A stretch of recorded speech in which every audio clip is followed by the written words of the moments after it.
What is going on, everybody? It is episode 888 of Pop Culture Crisis. My name is Brett, and I am here with my co-host who is looking at a fly. Introduce yourself, please. Hello, crisis actors. It's Mary. There is a rogue fly in the studio, which is really frustrating, but it's fine. We're a little bit out of sorts right now, but Phil is joining us on a Wednesday instead of a Thursday this week. Even better. Hello, everybody. My name is Phil Labonte. I'm the lead singer of the heavy metal band All That Remains. I'm an anti-communist and a counter-revolutionary. I don't mind the fly. That is so annoying. Why is it in the center of the table? Just go into the other room, dude. It wants to be a star. It does. It's, Attention, it wants to be fly. an influencer, and it's like, this is my big chance. Yeah. It's. I'm sure flies could have podcasts. We're going to have like a Mike Pence podcast moment. Yeah, but it would be a podcast about, like, poop. Yeah. Right. Exactly.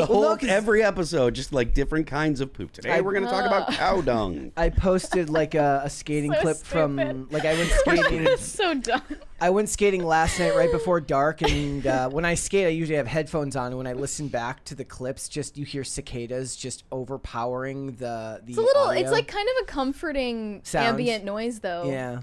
It's crazy, though, because the clip goes into slow motion, so then the sound slows down, which is way worse. So, guys, hit the like button on this video. Ignore the fly if you see it, and subscribe to the channel if you are new here, and you have not subscribed here yet already, because what you should do is subscribe, because Mary's losing it, and why would she lose it if you're not going to at least subscribe to the channel? Chance is a fly swatter. Just if only my kingdom for a fly swatter. Where is the fly swatter? I'll do it. No! No, it's on my laptop. Ah! No, is it attacking me? Well, it's not. Flies aren't really going to attack you, but it is attack. definitely. It has landed on your headphones. That's for sure. Yeah. Is it gone? It's gone. How does this bother you? And remember when we used to have the, what's it called, the stink bugs at the old studio? That was way worse. They were way easier to kill. That's for sure. I've never been able to smell stink bugs. There was that time when I caught a fly on IRL, though. That was a great move. Very, It's like- very impressive. In the other room now.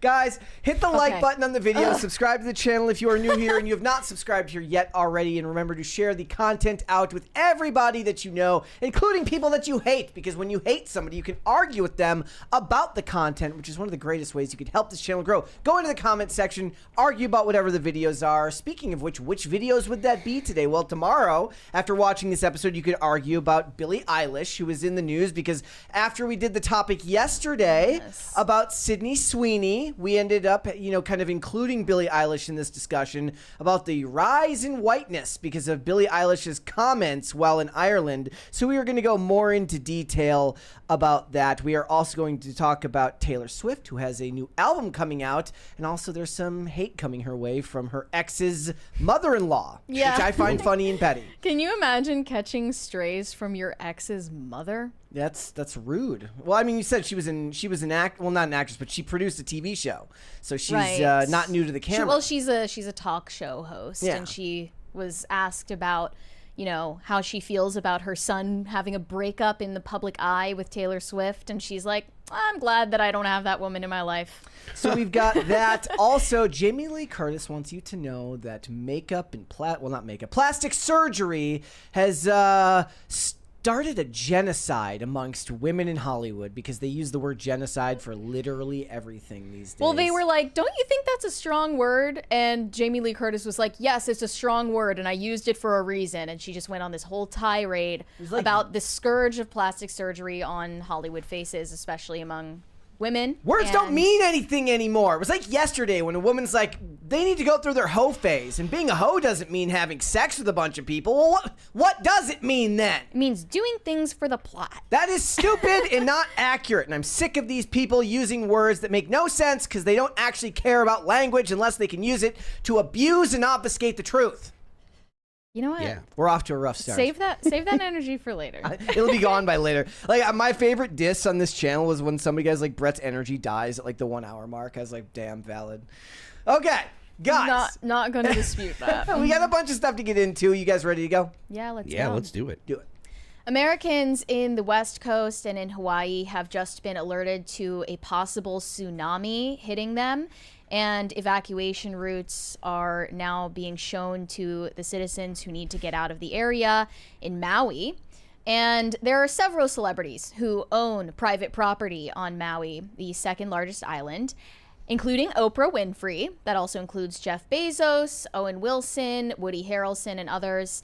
And Oprah Winfrey has attracted yet another controversy related to her property in Maui. Last time, I think it was about the wildfires. Yeah, it was, and the handling of it with The Rock and like the starting the charity or the GoFundMe. The idea that she did not donate enough to recovery efforts after the Maui wildfires. Now it's related to people trying to evacuate for the tsunami warnings. She owns a private road that was closed for a significant period of time yesterday and stopped people from getting onto evacuation routes. So Nick Sorter was posting about this several times last night. It says, people in Maui, Hawaii, trying to escape the tsunami are begging Oprah to open her private road to higher ground, and she is still refusing. Time is running out.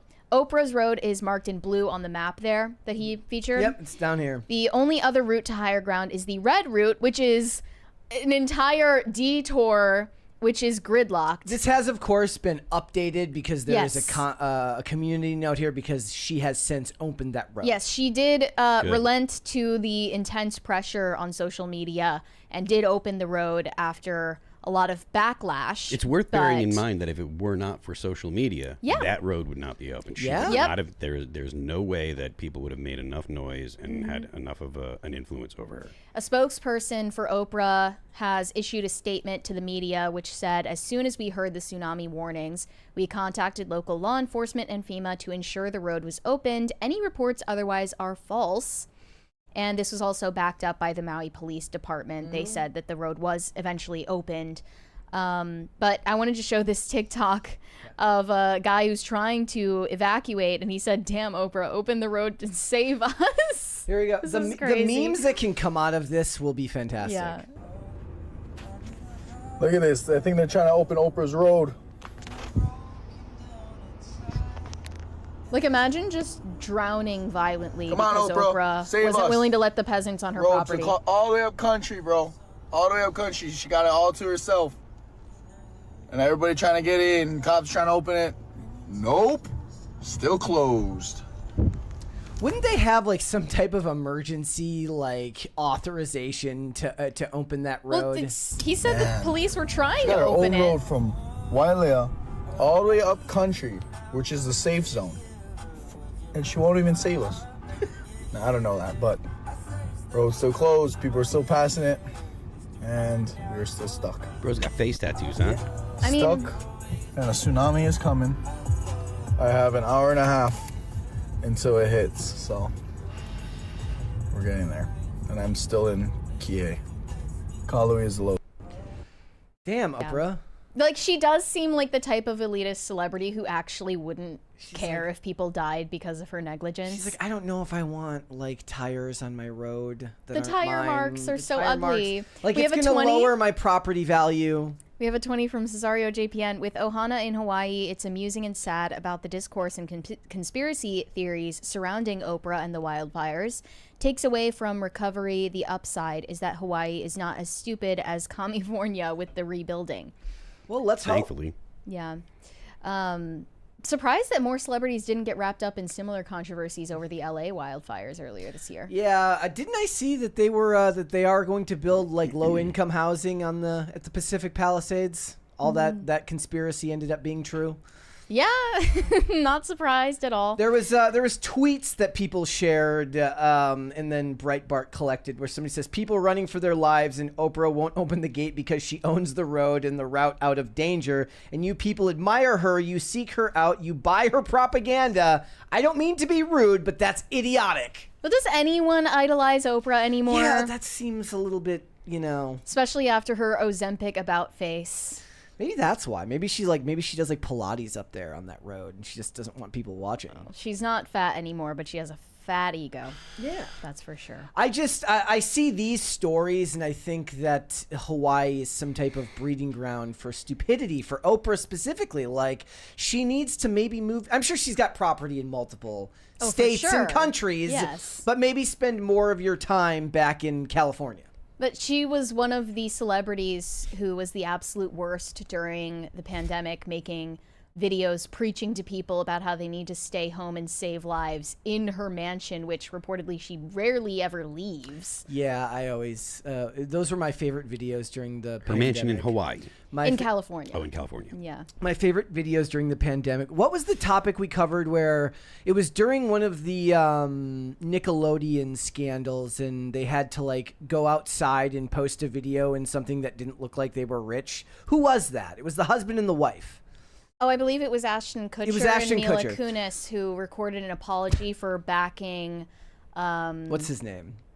Danny Masterson in his lawsuit, his Me Too lawsuit. So my favorite part of the pandemic was all the celebrities in like really, really nice open floor plan living rooms telling everybody to stay put, stay safe, stay at home. And you're just like looking behind you at your decrepit little apartment and you're like, well, I would stay home and stay safe too if I lived in a mansion with... you know, you wouldn't mind not being out of work during the pandemic if you could live off of royalty checks for the rest of your life.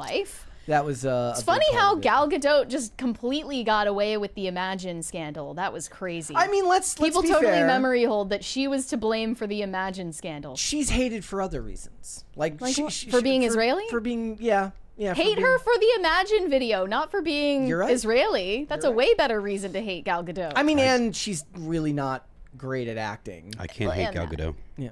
I mean, her not being great at acting isn't a reason to hate her, but the Imagine video was truly a crime. Yeah, but the thing is, it wasn't just her. There was all the other celebrities as well. Well, she started it. Yeah. I'm just saying. I find it easy to hate the Imagine video while not hating Gal Gadot. Usually, people say things like, you know, don't hate the artist, or don't hate the art, but hate the artist, or whatever. No, it's don't hate the artist, hate the art. Or, if you dislike the art, or if you dislike the artist, you can still like the art.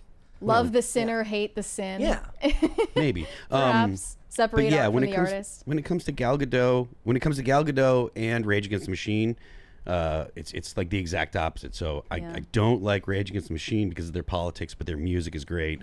Gal Gadot should not be singing, but I think she's great. They were all such bad singers too. Even the ones who participated in it, who were actual singers. I prefer that though. I hate it when you watch a movie and I mean, nowadays they just hire because so many actors also sing and do music. But I like it when they have an actor not sing well. What was in Scream 2? Jerry O'Connell sings "I Think I Love You" to Sydney. Like his character sings it to Sydney in like the cafeteria, and it's not good. As it wouldn't be unless he was in like an a cappella group, but that wasn't big in 1995. Or like Heath Ledger in 10 Things I Hate About You. Exactly. That's how it should be. They shouldn't sound good. What was the movie that Lady Gaga and what's his name were in? A Star Is Born. Yeah, and he sang Bradley well. Cooper? Bradley Cooper. He sang well. I don't know if that's even him singing or if they dubbed his voice for that. If I understand correctly, I thought that it was actually him, and if not, well, obviously, you know, then I'm wrong, but which is fine. I'm wrong all the time. But a lot of, you know, so many actors are also in like vanity bands where they perform in Los Angeles and... Which ones? Johnny Depp? I mean, he's one example. Look, of Johnny like, Depp plays bass, guys in the chat. The chat, list celebrities, actor. I know Hugh Laurie was in a band.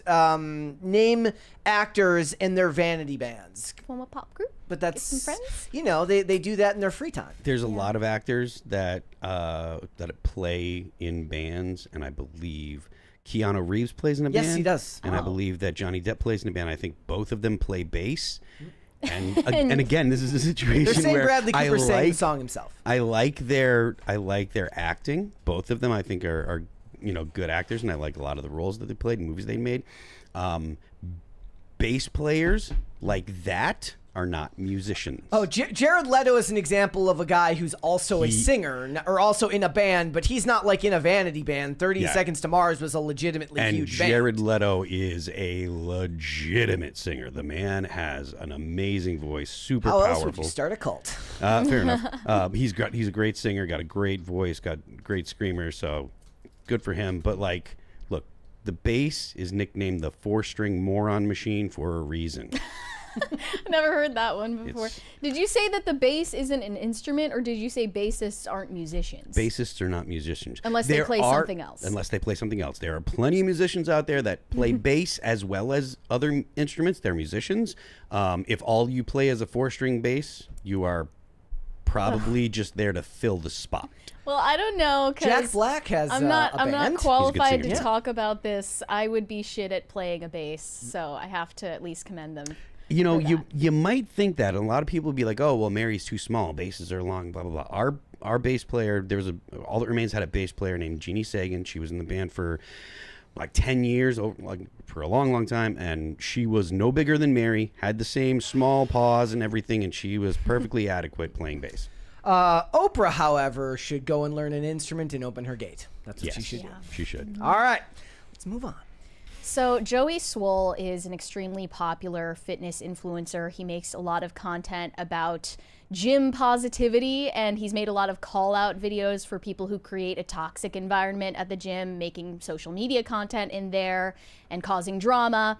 But he just basically ended his own career because reportedly he's quitting social media over the backlash he's received for paying tribute to Hulk Hogan after it was announced that Hulk Hogan died recently. He actually dressed up as Hulk Hogan, and he was posting his condolences to the people who lost him. And his audience, or at least a very small but loud portion of his audience, was extremely offended that he did this because of Hulk Hogan's past controversies, him saying the N-word, etc., supporting Trump as well. And Joey Swoll bent the knee to the mob that was mad at him. I think in 2025, like, you just don't get a pass for that. Like, you should not. Maybe if you posted a black square in 2020, like, we can excuse that. People were in some kind of fugue state.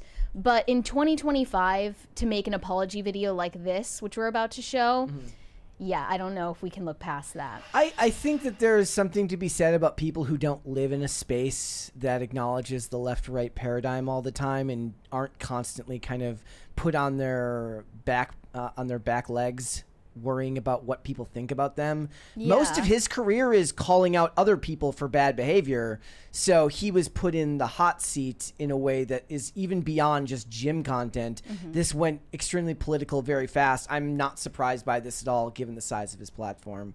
I doubt he even knew that this type of vitriol existed. Well, let's take a look at his apology video. Here we go. I owe my followers, my community, and all of social media an apology. A few days ago, I reposted an old video of me in the gym wearing a Hulk Hogan Halloween costume on the day that he passed.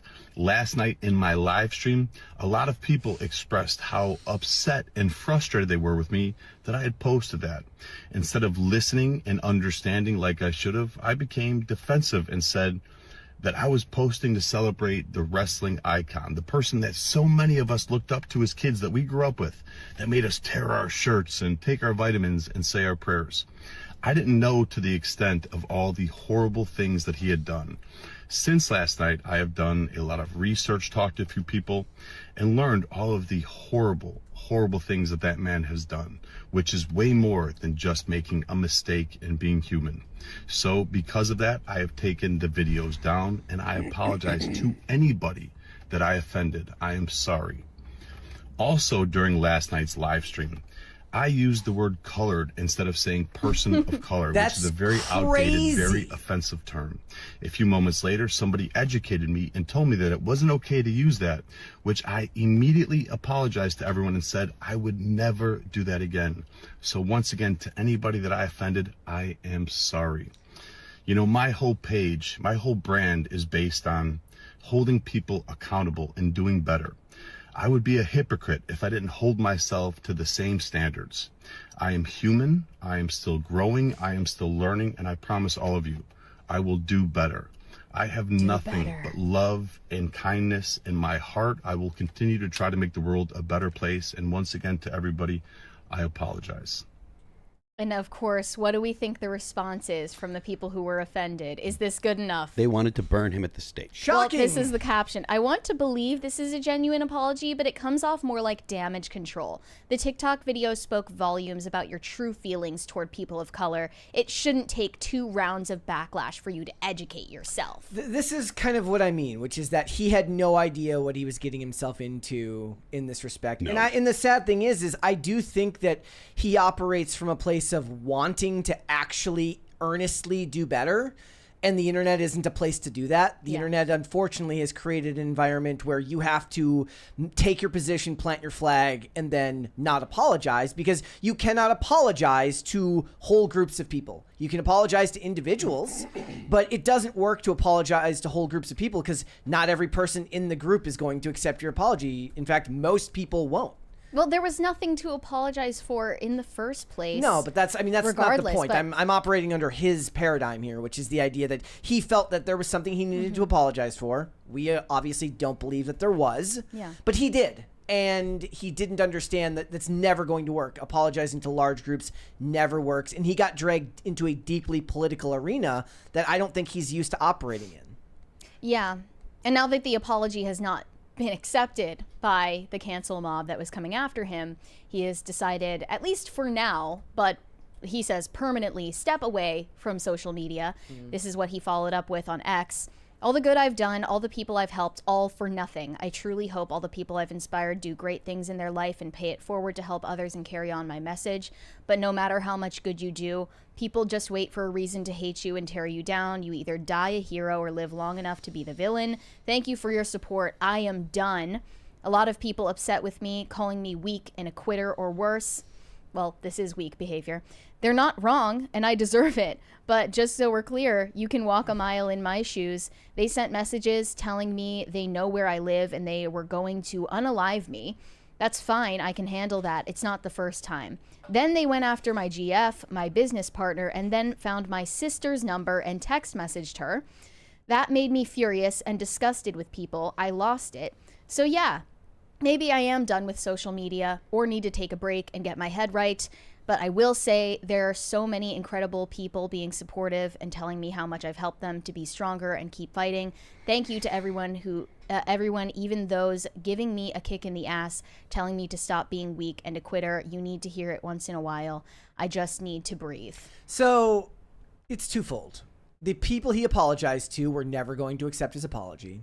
And the people who didn't want him to apologize are now furious with him. So everybody's mad at him. Right. And he has Can't satisfy he has a everyone. platform of millions. You can call him weak all you want, but if he's getting phone calls from his sister and his girlfriend and his business partner, he is being, destroyed by a bunch of people, and now the half of his audience that would at least be sympathetic to that has no sympathy for him either.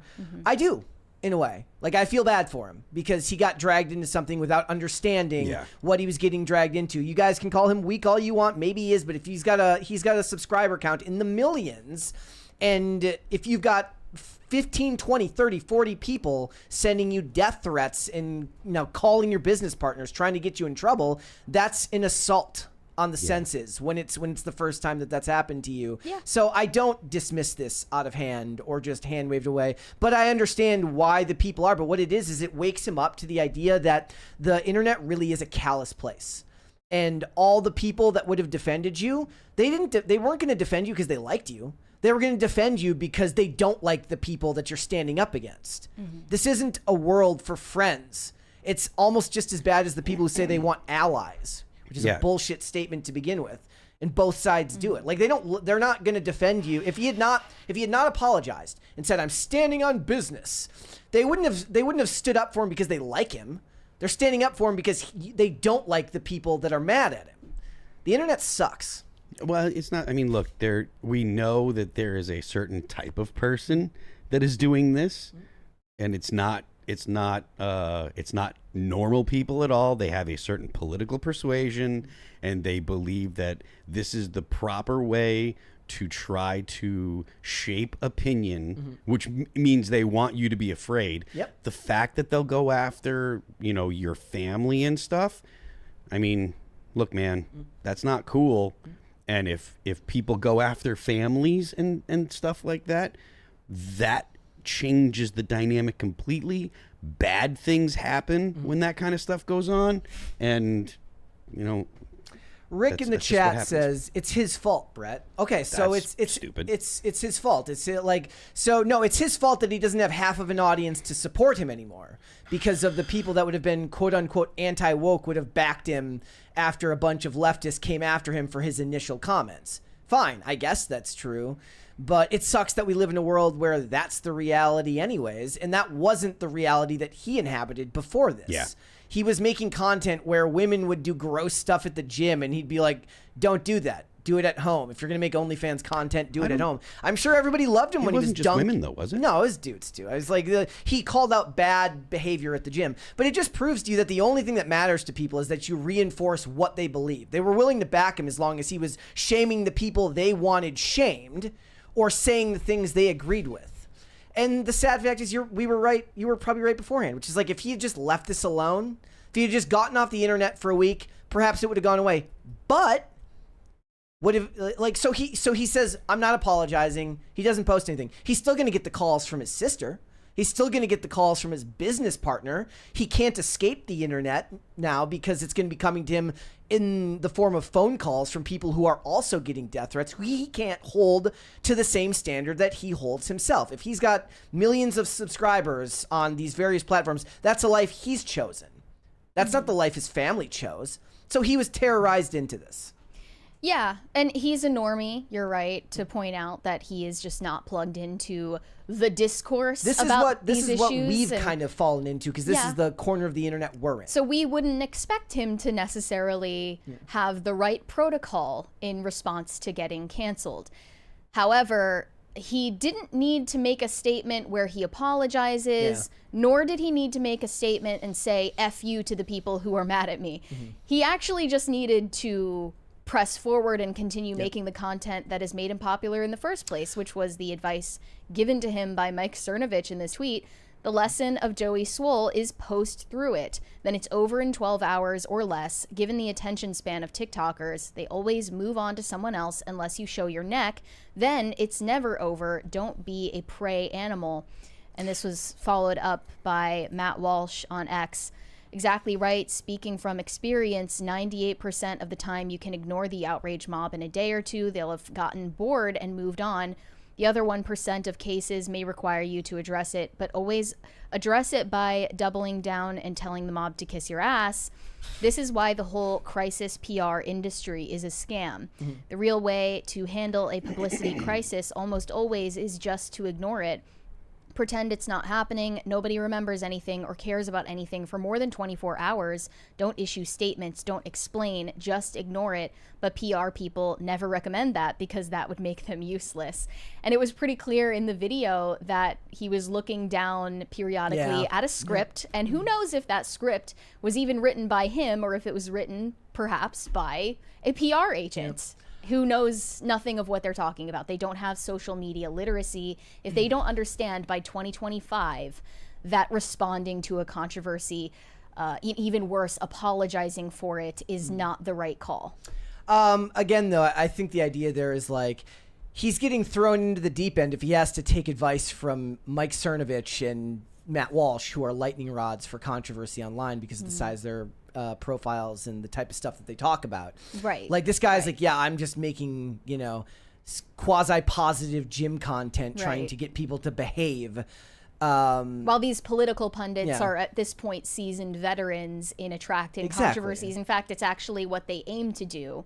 And I'm sure Matt Walsh's wife has probably gotten her own shit online that she is now callously like numb to, right? But that doesn't mean that everyone's that way. And I just find that everybody's dismissive nature of all this stuff is usually coming from people who don't have a platform the size of this dude, who have people that end up catching strays because of something that he didn't even intend in the first place. Yeah, but... And he will be... like, he's going to be fine. He's going to come back and, like, a month, and he's going to have to get used to the fact that now every time he posts a video, somebody's going to be like, oh, that's great coming from a racist. Like he's going to maybe for the next like couple of weeks, but after that, they're right, nobody remembers this stuff. And also Joey Swoll wasn't the only influencer or public figure who got backlash for just, saying R.I.P. after a man died. Happened to Chelsea Green as well, who is a pro wrestler with WWE, who basically said, politics aside, he was a legend in the business and blah, blah, blah. And of course, she got death threats and then had to release a statement and then ditch social media. She said, I've tried to keep my page positive and comedic, but today a lot changed and hit harder than I expected. The name calling, the death threats, the faceless accounts. Social media was supposed to be a fun place, and it hasn't been for a while. It's been overwhelming, and I need to step away for a little bit. Yeah. This is what happens when you enter the realm of politics, which is where, people in this space operate every day. And you realize that that's got to be hard on the psyche when these people can't even just like, you wouldn't last 5 minutes in the hell I was raised in. Well, thankfully, some of the people who were celebrating Hulk Hogan's death and saying terrible things about him did actually have to face the consequences. And those were the people who ought to have issued apologies, actually, including a Florida school chair who had to apologize after posting celebration of his death on Facebook. She said, oh, did Hulk die? I didn't even know. Good. One less MAGA in the world. Yeah. If you guys want to watch a video, go watch on YouTube after this episode, not right now. Solomonster from Solomonster Sound Off did like a 30-minute or 40-minute video as a retrospective on Hogan's career. I believe it's taken directly from his podcast. And it kind of is, in my opinion, the gold standard as far as reporting on the good and the bad and approaching it from an extremely neutral perspective. I would recommend after the show, if you do have more interest in hearing people talk about it, go listen to his video on YouTube. It's pulled directly from his podcast. It's fantastic. And he does a great job of distilling down all of the good and all of the bad that he had involving not just those scandals, but the union busting in WWE or in WWF back in the day. Because, of course, why would the biggest name in the business want a union? He certainly wouldn't. But he gets into it and he maintains what I consider to be a strong level of objectivity, given the fact that he grew up loving Hulk Hogan, but he disagrees with a lot of the things that he said later in life. So I think you should go listen to that. All right. What would you like to see? Cringe or cute of the day? Let's see the cringe first. This is a compilation of some of the most awkward moments in Genius lyric videos, which I believe started out as like a dignified way to get attention on your songs, and now it's just a humiliation ritual. What? For things that I've got, please stay. I don't think I'm a girl. I don't know what I am. They invited the I be flossing. Just feeling the vibe, you feel me? I wanted to make it feel like crack. I'ma slide in when I'm in my zone and start the violence. What? That's actually a good moment to ask you, Phil, if you would do a Genius video explaining your lyrics. I mean, I avoid explaining lyrics generally, so you would turn them down.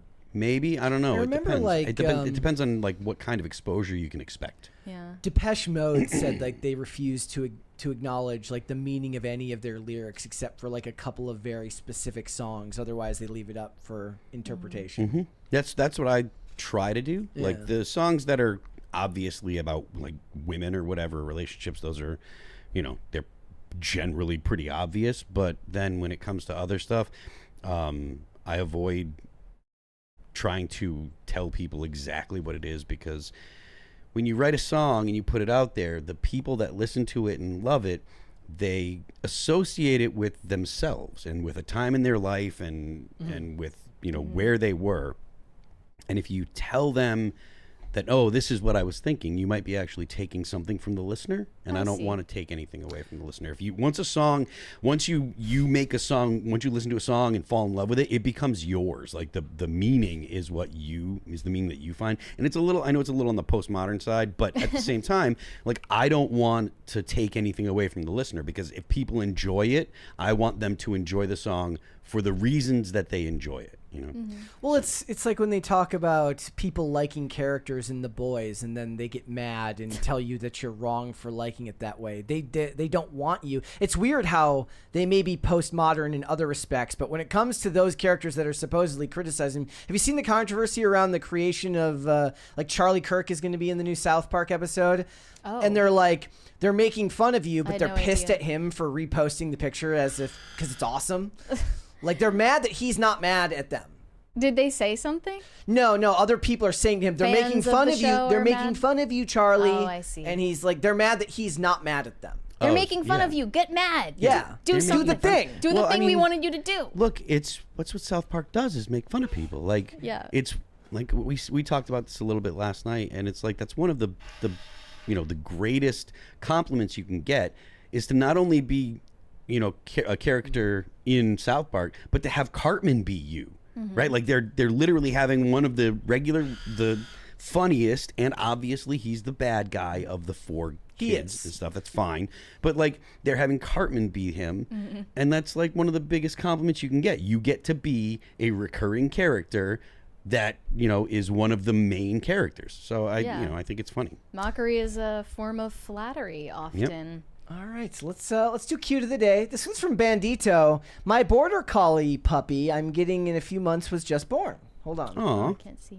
Oh, very cute. look at how little It's so tiny. dogs Little are so potatoes. wonderful. Guys, if you want to submit your pets, you can submit on X. Use the hashtag PCCPets in there. Tag me in the post, and photos, not videos, to save my poor computer here. All right, let's get started. So yesterday we were discussing this absolutely insane opinion piece on MSNBC, which was accusing Sydney Sweeney of shifting the culture toward acceptance of whiteness.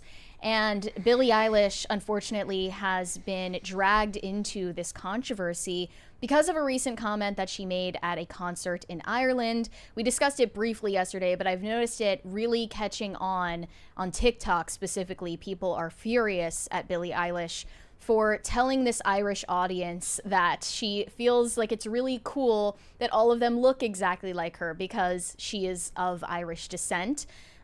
She goes by her stage name, but her actual last name is Baird O'Connell. Her parents are very Irish.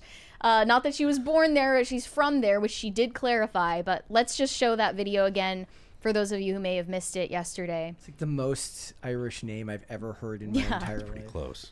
Well, as you guys know, I'm Irish, so it's cool to be here.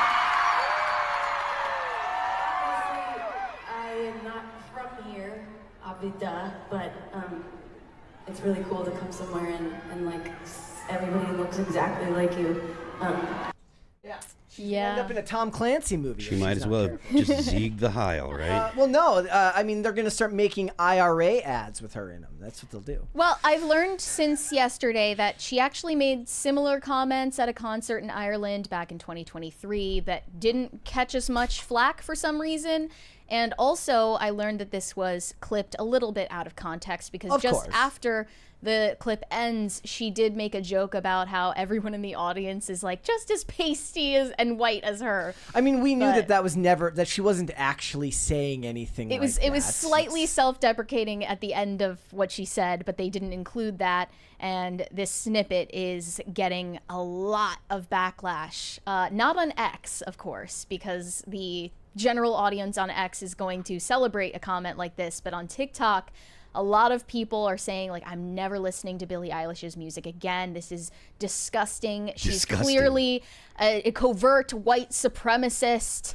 You know, like she's just revealing what a racist she truly has been under the surface with a comment like this. She just looks into this sea of white faces and she's just about ready to start a revolution. With Sydney Sweeney. With Sydney Sweeney. Yeah, so let's take a look at a couple of those rage TikToks from former fans.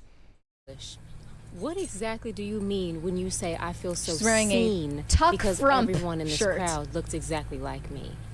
Huh? You said this to a crowd of white Irish folk. God forbid. Basically, you're saying you finally feel comfortable because there's no diversity around?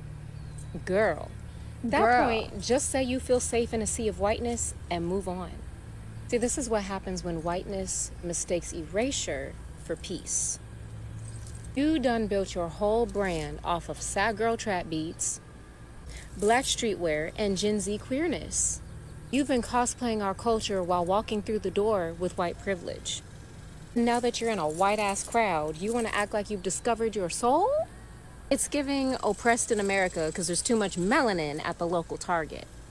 'Cause what are you talking about? White people in America are overrepresented in everything. Media, LOL. news, movies, books, all commercial, everything. What America is she and talking especially about? music, Miss Thing. And now you want to cry the diversity blues? So you could have said anything. You could have said, I feel so connected to my Irish roots, or it's so beautiful being surrounded by my culture or the land where my ancestors are from. You could have said any of these. But instead said, I feel seen, because you saw your reflection in everybody. That wasn't being seen, Miss Eilish. That was being surrounded. There's a difference, and it's very white of you not to know it. Did she say it's very white of you? Now, Miss Yes. That was very racist. Yeah. Oh my gosh. Okay, and then another fan, or former fan rather, who is white, made a second video that we're about to Irish. show. Here we go. So she looks Irish? Be fucking for real! What's next? We're gonna say that people look French? People look Portuguese? People look Canadian? That's the stupidest thing that I've ever heard. Like Billie Eilish saying in Ireland, oh, it's so nice to be surrounded by people who look like me. That implies that she feels out of place in like other white spaces, which is what? That she has been like picked on or put down, like she feels weird for like looking Irish. What the fuck? And you bitches defending her, like, let's be so for real. Before yesterday, you could not have picked an Irish person out of a crowd of Canadians, okay? Well, she looks Irish. Be so fucking for real! That's the dumbest thing I've ever heard. Oh, well, they look Belgian. You sound stupid! You sound stupid! It's crazy for her to have said that. Especially in this political climate, that's fucking crazy. Be for real. Okay. So, I mean, I think of that claim that all white people look the same is actually kind Ridiculous. of bizarre. It's something only an American would say because of the amount of European admixture that's taken place in the U.S. Italians, over its history. Like Italians on Europeans- opposite sides of the country look different from each other. Well, that's true. Also, Europeans actually can tell the difference between each other because these are populations that have stayed in one place for millennia. Also, if you switch the races and said they all look alike, it would be extremely racist to say. Right. And there are even AI applications that you send a picture of any face and it can very accurately at times guess someone's ethnic and national origins very accurately because there are actually noticeable differences in face shapes and facial features and coloring between different white nationalities. So I mean, it's just such an American thing to say that those differences don't exist. You actually could probably tell the difference between, an Irish person and someone from Spain or France or whatever. Like, you could. That just flies in the face of everyone's real world experience. I have leftist fatigue. Yeah. I mean, they have leftist fatigue. I think they're tired of themselves at this point. 5 years ago, I would have cared about this. Now I'm just like, these people deserve each other. They're To be miserable. fair, That's fine. There are Let them plenty be of miserable. comments as well from people who are like, I'm black or like I'm a racial minority in the US and like I don't find this offensive at all that she would say this because, as I said yesterday, everyone feels this way. Everyone feels this way without saying it out loud like Billie Eilish did. It's only a problem when a white person says it out loud. Then you're not allowed to say it. Then it's racist. But everyone in the world feels the most comfortable and feels a sense of belonging around people who look like them and people who come from a similar culture to them.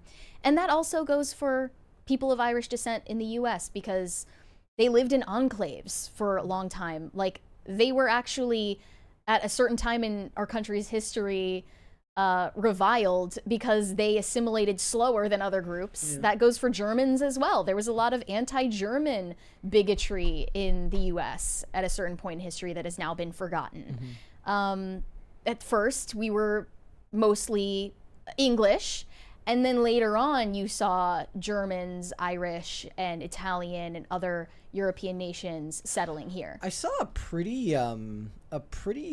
good meme the other day where it's like a woman yelling at a guy, it's like a black woman yelling at a guy saying, "You've never been judged by the color of your skin," and he says, "Just did." Yeah. Which is a very simplistic way of saying, like, that's exactly what you're doing now. Right. You know, it seems to be pretty much the norm these days as everybody kind of retreats into their own corners of the internet, that they want to talk about everything that they are suffering and everything that everybody else is getting so much easier than them. And I'm just not going to play that game anymore. Like, I don't have it in me to play that game anymore. Again, like I said, 5 years ago, all of this stuff would have been really, really, it would have energized me to talk about and really, really get into. Now I'm just like, they look miserable. Good for them. I hope they find their way to happier times. I don't think they will. I think most of the time these things kind of lead you down darker and darker paths until you either fall so deeply into it that it changes you or you learn to reject it. I reject it. They can't make me. We have a 20 from Pop Culture Junkie. Being half Irish and half Swedish, I consider the Billie Eilish comment the perfect example of a tempest in a teapot. Yeah, the outrage is not something I necessarily expected in this day and age, but what makes cancellation more interesting these days is what you see people do in response to the backlash. And I posted about this on Instagram earlier, asking people to place bets on whether Billie Eilish ends up issuing a statement or apologizing for what she said. I'm guessing that she's going to just let this pass. But you never know these days. She was a black square poster back in 2020. And, like, yes, times have changed, but have celebrities changed? Yeah, not so much. I felt the same way, like, when, like, I felt like American Eagle 5 years ago might have made a statement. Now I think they'll just let it go. For sure. And people have been wondering the same thing about Sydney Sweeney's ad campaign. Is I definitely don't think she going will. to issue a mea culpa for the script that they gave Like her? I said, finding out that she, when she was like 13, created a 5-year plan to convince her parents to let her move to California to be an actor tells me that she's as industrious and business-minded as they come, and she didn't go into any of these campaigns without forethought and insight. It's actually kind of amazing how you can be so good at business and so not good at acting, but I love it. Yeah, I'm not even saying it's a bad thing, No, but it's awesome. clearly she was always interested in being famous, not in the art form of acting. That was just kind of a footnote in her plan. It's the medium. She was like, her and Millie Bobby Brown will start a studio called Slop Studios, and it'll just be slop movies. She has a studio. I forget what it's called. Well, no, she has a production company. That's the same thing as a studio. Well, yeah, different, but I forget what it's called now. But she's more interested in the entrepreneurship opportunities presented by being an actress. And Billie Eilish will just move on, especially when you reach that level of fame. You can excise some and move on. For sure. Thank you guys. I also learned that her middle name. Wait, guess. Pirate. Yeah. I saw it in the chat. Her middle name is Pirate. So they said her full name is Billie Eilish Pirate Baird O'Connell. That's her full name. Like I said, she should be a Tom Clancy villain from an old Jack Ryan movie. But her parents are so like artsy and pretentious that they decided to let her brother choose her middle name, and he was like, I don't even know, like 4 years old, and he was just like Pirate. So they just went with it. Yeah. Anyway, let's move on. Let's move it. 200 Watt Studios said whoever the fly lands on didn't shower today.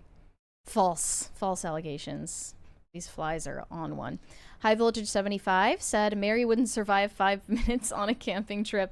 That is 100% true. I am not an outdoors woman. Remember when everybody got mad at you because you didn't want a homestead? Did they? But you would talk about it. You were like, I was like, I don't want to grow my own vegetables. Oh yeah. And everybody's like, that's true. You're not based because you don't want a homestead. Yeah, I remember that now. I like tweeted, if you want a homestead, like, I kind of like the city. And they're like, actually, cities are where Satan goes. Yeah, exactly. I was like, if any of you like want to homestead, like go for it, I guess. Like more power to you. But there is no part of me that wants to touch a cow udder or dirt. Like I'm not interested at all, huh? I'm not interested in so much as growing a vegetable garden, okay? But if that's what you want to do, go for it. And then all these people were furious at me, and they were like, how dare you put down the people who want to homestead? I was like, That's literally the opposite of what I said. They're like, what are you trying to create more liberals? But yeah, I'm not like into camping or any of that type of thing. That's just not me. Not that Jon Stewart said, up is down, left is right. Phil is on a Wednesday? Yeah. Yeah. Yeah, I have personal matters to disrupting take you. care of tomorrow, so I came in today. He's going to talk to Billie Eilish about Right. her Irish heritage. That's what he's going to do. We're Let's going do to have one a more. struggle I session. will not be reprimanding her, though. 200 Watt Studio said, Mary, the fly likes you because you excuse honey? Exude, honey. Probably it was a typo because okay. because YouTube's I see. Something I've predictive noticed. text on the predictive text on YouTube is terrible. The spell check it changes things. I bet they meant exude, honey. One thing I've learned from this show is that whether it's predictive text or just typos, when it's in a YouTube super chat, it's always in like literally the most important word in the paragraph. Just totally changes the meaning. It completely. It's never just. It's never is or if. It's always the most important word and changes the entire we context. need a sponsorship with Grammarly That for would our be such a good following. That's such a good idea. It would really help us. All right, let's move on. Okay, so rumor has it Taylor Swift is approaching an album rollout. It's been a while. Last year, she put out the Tortured Poets Department album, which was dreadfully long. All of the songs sounded the same. But at the time, fans and critics alike theorized that the entire thing was not written about her longtime fiance, Joe Alwyn. That it was actually about her summer fling from 2023, the frontman of the 1975, Matty Healy. And now his mother, who happens to be a talk show host, has addressed her reaction to this short-lived relationship and breakup being splattered all over tabloid headlines and how she felt about that at the time. Her name is Denise Welch. This was her comment on Andy Cohen's show recently. Not being her mother-in-law, talking about Taylor Swift, is a role I'm glad that I lost. Not that I have anything against her at all. It was just, tricky. Listen, you're not allowed to say anything, and then she writes a whole album.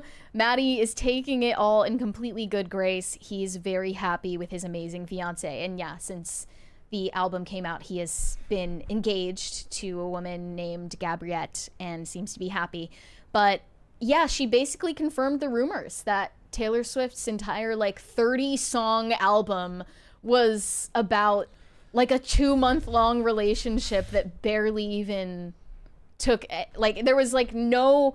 How do you get that much lyrical content out of that short period of time? I don't understand that. Yeah, it's easy. Out of 2 months? Yeah. All right. Okay. Maybe I'm gonna believe the rumors, but at the time I was like, that sounds like BS. She probably wrote it about the guy she was with for 6 years. Nope. Or you maybe can come up if you're looking for inspiration. Writing a song doesn't have to be about specifics. Yeah. It can be about general feelings. And if you want to find inspiration, you can find it in something as small as two, an exchange that you had that wasn't a full argument, just 2 or 3 lines back and forth. The song "What If I Was Nothing" that we wrote, that's about a conversation, and it literally was about the whole thing came from just my reply to my at the time wife. Yeah. I was just I was what if you're wrong, about a specific argument, and it's that was just, then it was oh, hey, and it all just snowballed from there. So you can use almost anything as an inspiration for writing a song if you're, if you've got, some creativity and it meant something to you. So. Well, what followed her situationship with Matty Healy was obviously her current relationship with Travis Kelce, which is still going strong. And the people who interpreted her last album as a sort of retrospective on Matty Healy are wondering whether this next album, which she is preparing to release, is also going to be about him. There is a new headline that clearly got fed to the media by representatives for either Taylor Swift or Matty Healy that says, Taylor Swift broke Matty Healy's heart, not the other way around. He got hurt. They say, It's a horrible thing to have the most famous person in the world saying that your son broke her heart when it was the other way around, and then you can't even defend yourself. She's saying the mother-in-law stuff because that's where Maddie thought it was headed. She's entitled to her opinion. So basically she used this album to drag his reputation through the mud falsely, when in fact it was her who kicked him to the curb in the first place. But now the rumors of a new album are confirmed seemingly by her filming a top secret music video in LA over the weekend. So covert that even the staff who were on set were not allowed to hear the song. I imagine that Taylor Swift is pretty much the only artist who can actually afford to film in Los Angeles anymore. Maybe, yeah. With all of the being as cost prohibitive as it is. Phil, can you help me understand how you can film a music video without anybody on the staff hearing the song? Like, that seems... You just need to know the lyrics. difficult. I mean, it depends. I don't know what the video looks like. Would they could they do it like with like in-ear monitors to like hear? I mean, I suppose you could, but at the same time, if you know the song and it's like, I don't know what the video is going to look like. Yeah. But yeah, I mean, I could conceptualize it being fairly easy, especially if it's just her singing, because she's the one that she just has to know how the song goes. Depends on what she ends up releasing. If you ever, one of my favorite things to do is go watch behind the scenes, like sets, like things in movies where they take place in nightclubs and you have to see a bunch of people dancing with no music. There's like strobe lights and it's just dead quiet. You can hear all of the shoes squeaking on the floor as they pretend to dance to music. I mean, see, if they were smart, they would at least give those people like headphones so they could pretend to dance. It is called acting. Yeah. Even when you're shooting a video, it is acting. Now, reportedly, there is a docu-series soon to be released from Channel 4 related to Taylor Swift. There's no further details about what it's supposed to cover, but I think it's going to have a significant focus on her fan base instead of Taylor Swift as a person. Okay. Because they recruited some fans for interviews, and one of those fans shared her experience of eventually getting turned away by the team making this docuseries. She said, "Last year, I had an interview with Channel 4 about the Taylor docuseries. I told them how I connect to her lyrics and her writing means a lot to me. And they told me they were only interested in how much money I had spent on merch and tickets. When it wasn't a lot, they seemed unimpressed." Yeah, they need like a solid marker for just how much of a super fan you are. They said, when I said I only bought one copy of each album and I don't wear merch, and I was going to 3 shows for face value, they were like, "Oh, is that it? But you're a huge fan." I said, "Yeah, and I don't buy unnecessary things. Not everyone has the money for variants and to travel to her gigs. I was so sad that they measured how big of a Swiftie I was just by how much money I'd spent on her." That is hilarious. But they initially actually reached out to her because they'd seen her making TikToks about the Eras tour, and they didn't find the kind of freak fan that they were hoping to. She showed up wearing regular clothes and not vintage Taylor Swift merch. They were, oh my goodness, they're like leaking the emails from Channel 4.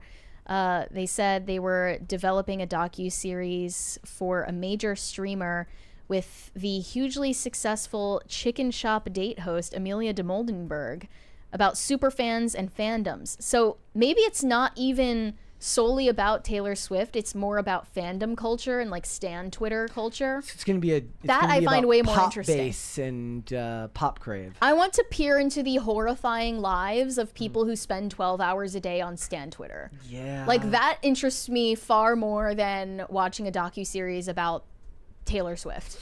Yeah. We know enough about Taylor Swift. I want to peer into the psyche of a stan. That is a true crime documentary. It's not a good place to be. It's usually the times that I get very, very sick of the internet are anything to do with stan Twitter.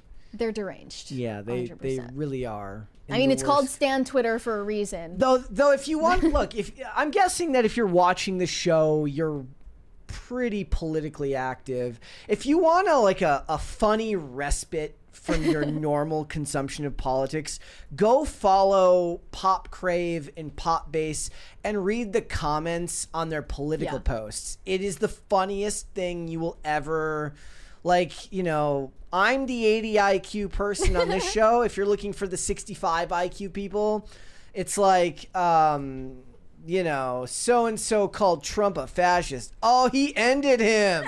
Oh, she ate that up and left no crumbs. And left no. It's very funny, and it kind of introduces you to a world that's far. I guess the consequences are just the same because those people can vote as well as you.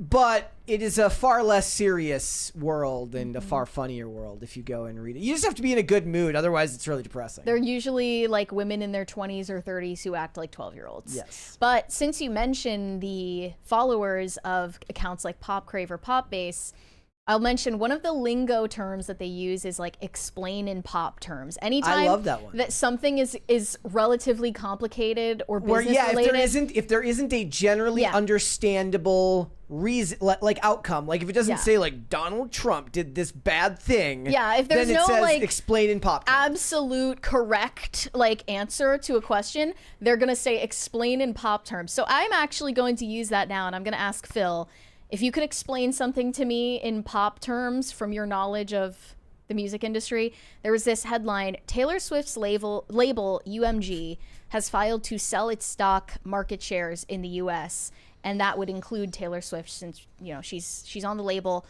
Does that mean that she still doesn't own her music? Correct. Okay, so literally all of the Taylor's versions were just a ruse. Well, no, the Taylor's versions are hers. So she owns those. But the stuff that was produced while she was on the record label is owned by the record label. And right nowadays what happens is there are companies that buy these, basically the catalog for the whole record label, right? So they own all of the catalog, and they are usually some kind of money management account or something like that. And they buy them because there is a certain return that can be expected, so they can offer their shareholders, oh, we purchased this, and you know that you'll get this dividend because the value of this over the course of the next 10, 20 years can be estimated. Okay. The last I checked, she was signed to Republic Records. She's currently signed to Republic Records, which is a subsidiary of UMG. And that's the record label under which she recorded Taylor's versions. Does she own Republic Records, or is it a licensing deal where they own for a certain amount of time? Because that could be the situation where, so we have, all that remains She are... doesn't have her own record label, it says. Okay, so our newest record, we have a licensing deal where a company has licensed the record, and there is a certain amount of time that they have the license where they can, put it out and do stuff with it. But at the end of the licensing deal, we own the record. So it'll come back into our, we'll own the whole thing. Well, I guess this means that, eventually Scooter Braun could buy Republic Records, and then she would have to make Taylor's version of Taylor's version. No, I don't think that. More than likely, it's a licensing deal. And if anyone were to, the cost of buying something like that is usually more than a millionaire can afford, right? Because you're talking about dozens of millions of dollars for a catalog like that. So, not sure what Scooter Braun's net worth is, but I'm guessing it's in the triple-digit millions at this point. Maybe. I could be wrong, but you can never trust those estimates online. Okay, let's move on. Read some super chats. Shane H. Wilder said, happy THRASHIN Wednesday, Brett, Mary, and Phil. Mary was right about jacked Jesus at the National Shrine. Mass was in the crypt. I made my personal mass intentions for all of you and the crisis actors. Thank you. So he's hulking up in the... Literally, yeah, if you haven't been to DC, and if you make a trip there, go to the National Shrine, look up at the ceiling, and you're going to see this giant mosaic of muscular, shirtless Jesus with flames coming out of it. It's awesome. And he looks angry. I like it because there's so many depictions of Jesus when he looks like, Jared Leto or something. We got some Rumble rants here. I missed these ones. Randolph Shaw says, Phil, what about Les Claypool? Same conclusion? No, clearly not. And I didn't say every bass player. I said bass players that are playing 4-string bass. There are musicians that are bass players, but your average bass player that's playing 4 strings in a rock or pop band, they're not particularly schooled musicians. Much like Kamala Harris, I love Venn diagrams. So it's like bass players, musicians. There's an overlap. Yeah. But not all bass players are musicians. Exactly. All right, another one here from New Nova says, this apology culture mindset only exists online. The guy's a fitness influencer. I doubt any of these whiny leftists would confront him in person. That's Shows true. how perpetually online people are now. Yeah, like say that to someone's face. But I also believe a lot of the, I guess you'd say the right-wing influencers who are like, he's dead to me, would still greet him politely and be nice to him if they met him in person. Morgan Xavier said, Phil, writer, mom here. I asked to interview you for my anti-communist sci-fi novel. You said maybe. Yay. How do I reach you? I'm at Love for Tim Dillon. Send me a message on X. Shane H. Wilder Do one more. said Johnny Depp plays bass for Alice Cooper's side project Hollywood Vampires. Yes. He's also sang a cover People Who Died on their second album. See, I haven't heard Johnny Depp sing before. I don't know if I want to. I saw other people mention Gary Sinise. Gary Sinise is another one of those actors who's in a band and does a lot of benefit concerts for veterans and stuff like that. Cool. So let's hold off on the rest. We'll come back. Jamie Lee Curtis is currently doing press for the much belated sequel to Freaky Friday alongside Lindsay Lohan, and it's ironic that she is making comments about the scourge of plastic surgery on faces in Hollywood, given the fact that her co-star Lindsay Lohan has clearly gone through an intense transformation in just recent months with plastic surgery. She looks completely unrecognizable in a good way, but Jamie Lee Curtis has some very strong words for plastic surgery and what she calls the cosmeceutical industrial complex in a new interview with The Guardian. She is, of course, your case du jour for pretentious Hollywood, pseudo-intellectuals, but she is charming, so I'll give her that. They say, specifically, Jamie Lee Curtis doesn't care about the orthodoxies of an industry in which women are shamed into having cosmetic surgery before they hit 30. Can I ask you a question? Is it that they're shamed into it, or do they want to? I would say that it's probably a mix of both, because when you're in a highly visible career, people are going to pick apart your appearance and say, like, she should get that fixed, she should do that, whatever. It doesn't mean you need to listen to them, for sure, but I am certain that every actress receives comments like that. I would have loved to see her nose or whatever. I would have loved to see a framing of this where it says, in an industry where women go to increasing lengths to stay relevant, something that doesn't take the onus off them and put it on somebody else, because it's always society's fault when people want to blame somebody else. The amorphous, it's the industry, it's the agents, it's the directors, it's anybody but I'm vain and I want to look different.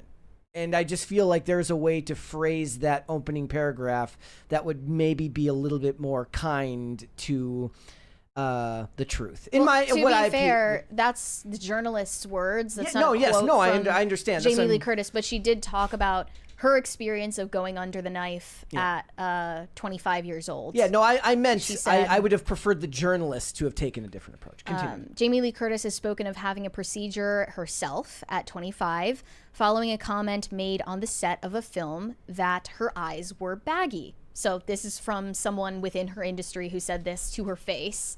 I think if you had an experience like that, you would probably feel like actresses are shamed into getting cosmetic procedures, right? Someone on a set told her to fix her baggy eyes. When she was 25. Now she's 66. Nowadays, I believe that as much as there is an industry of people that where their managers saying you need to get this done, you need to get this done. I also think that it's unfair to assume that these women don't also have a certain level of vanity and want to look a certain way. She ended up regretting getting that procedure, and in the years since has made an outlandish decision to wear her hair gray and issue surgical tweaks. that Curtis is the child of two Hollywood icons, Tony Curtis and Janet Leigh, and thus an insider since birth, either makes this more surprising or explains it entirely. But either way, she has become someone who appears to operate outside usual Hollywood rules. I think that she did exactly like she is a good example of somebody who her hair has been short for quite some time now, and it works for her, and she's aged gracefully. I don't know. Again, I don't know if she's not disclosing stuff. For sure, but I looked at. I remember she randomly made like a 3-episode guest arc in NCIS in like 2010 or something, and that was what 15 years ago. She looked great for her age then, and she looks great for her age now. Yeah, definitely. And they did mention that she had longer hair in the Freakier Friday movie instead of keeping her usual pixie cut. But I was unaware she was a Nepo baby in Hollywood. I guess you can use that term loosely since I didn't know. No, still a Nepo baby because the connections were always there. But she is one of those good examples of somebody who distinguished themselves, set themselves apart, and built a career far beyond that of her. Okay, there's plenty of people who are going to say Tony Curtis or Janet Leigh were bigger stars, but it'll be a generational thing. Yeah. Right? She is a very big name in Hollywood and has been for a very long time. Well, she says it had a big impact on her to watch her parents' fame fade into obscurity because they were aging. She said, I witnessed my parents lose the very thing that gave them their fame and their life and their livelihood when the industry rejected them at a certain age. I watched them reach incredible success and they have it slowly erode to where it was gone, and that was very painful. And then she went on to say, she is prepping to exit Hollywood before everyone rejects her for being too old. I've been self-retiring for 30 years. I've been prepping to get out so I don't have to suffer the same thing my family did. I want to leave the party before I'm no longer invited. And she said in Freakier Friday, she had to look pretty for the role. I had to pay attention to lighting, clothes, hair, makeup, and nails. And she gave Disney the full-throated, zany, but still kind of hot grandma they wanted for the role. So she's willing to at least do what it takes to fit a certain character. It's not that she's being spiteful. But here is her larger comment about the cosmeceutical industrial complex later in the interview. She said, there are many actresses who love to dress up, love clothes, love fashion, love being a model. I hate it. I feel like I'm having to wrestle with your idea of me versus my idea of me because I worked hard to establish who I am. She's emphatic that her ideas be accurately interpreted, and before our meeting sent an email via her publicist explaining her thinking behind the photo shoot. So can you pull up the cover photo for this Guardian interview? She's wearing giant fake wax lips on her face to send a message, and this is her message. The wax lips is my statement against plastic surgery. I've been very vocal about the genocide of a generation of women by the cosmeceutical industrial complex who have disfigured themselves. The wax lips really sends it home. And they point out, of course, the word genocide is very strong and risks causing offense, given its proper meaning. But to Jamie Lee Curtis, it is accurate. She says, I've used that word for a long time, and I use it specifically because it's a strong word. I believe that we have wiped out a generation of two of natural human appearance. The concept that you can alter the way you look through chemicals, surgical procedures, fillers. There is a disfigurement of generations of predominantly women who are altering their appearances, and it's aided and abetted by AI because now the filter face is what people want. I'm not filtered right now. The minute I lay a filter on and you see the before and after, it's hard not to go, well, that looks better, but that's better. Better is fake. And there are too many examples. I will not name them. Very recently, we have had a big onslaught through the media, many of those people, and they point out the irony that Lindsay Lohan, her co-star, is one of those people that she decided not to name in the interview. Mm-hmm. She has seemingly had a lot of cosmetic procedures at a startlingly young age, though Lindsay Lohan denies having had surgery. She said, like, oh yeah, I just drink like cucumber water. And suddenly I look like I'm in my 20s. No one's believing that. But she decided to step back from commenting on that. She said, basically, Lindsay Lohan doesn't need any advice from me. And then, given the stridency of her position on cosmetic surgery, don't younger women feel judged in her presence? Isn't it awkward? She says, no, because I don't care. It doesn't matter. I'm not proselytizing to them. I would never say a word. I would never say to someone, what have you done? All I know is that it's a never-ending cycle. Once you start, you can't stop. But it's not my job to give my opinion. It's none of my business. Yeah. But, you know, she certainly felt at liberty to share all of her thoughts in this interview. And, of course, people are pointing out the very obvious hypocrisy in that Jamie Lee Curtis has publicly supported, very outspokenly, the surgical transition journey of her son, who now identifies as a daughter. Yeah, here she is posing with a sign that says, protect trans kids. You know, talk about a never-ending cycle. Let's talk about the transgender industrial complex and how many billions of dollars that industry is worth, you know, trying to trick people into irreversibly mutilating themselves, including her son. And then there's this picture of her posing with her son who has long hair and makeup on.